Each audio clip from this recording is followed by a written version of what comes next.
8 रोटियां, इंसाफ की एक दिलचस्प दास्तान। 2 मुसाफिर एक साथ सफर कर रहे थे।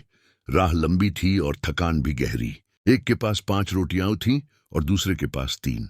जब भूख ने जोर पकड़ा तो दोनों एक दरख्त की छांव में बैठ गए और अपनी अपनी रोटियां निकालकर एक साथ रख दी।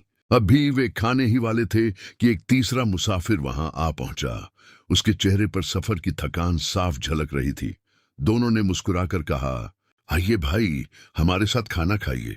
वह शख्स भी उनके साथ बैठ गया। तीनों ने मिलकर वह सादा सा खाना खाया, मगर उस लम्हे में वह किसी दावत से कम न था।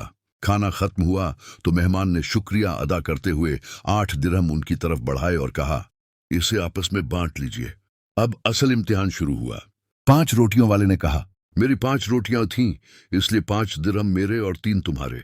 मगर दूसरा बोला, नहीं, हमने साथ मिलकर खाया है, इसलिए बराबर हिस्सा होना चाहिए। बात बढ़ी, लफ्ज तेज हुए और आखिरकार दोनों इंसाफ के लिए हजरत अली रजी अल्लाहु अन्हु की खिदमत में पहुंचे।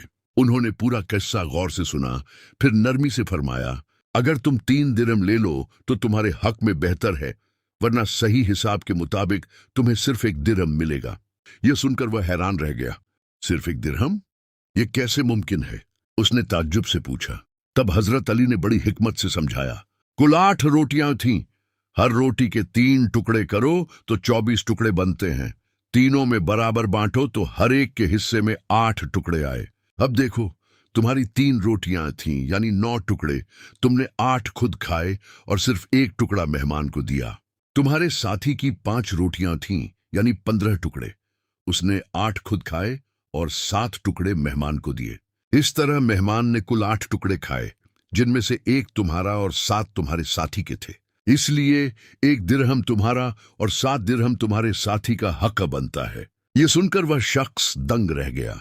उसकी जिद खत्म हो गई और उसने खामोशी से 1 दिरहम कबूल कर लिया, मगर दिल ही दिल में यह सोचता रहा कि काश पहले ही मान जाता। सीख, इंसाफ हमेशा बराबरी का नाम नहीं होता, बल्कि असली इंसाफ वही है जो हक के मुताबिक हो, चाहे वह हमारे खिलाफ ही क्यों न जाए।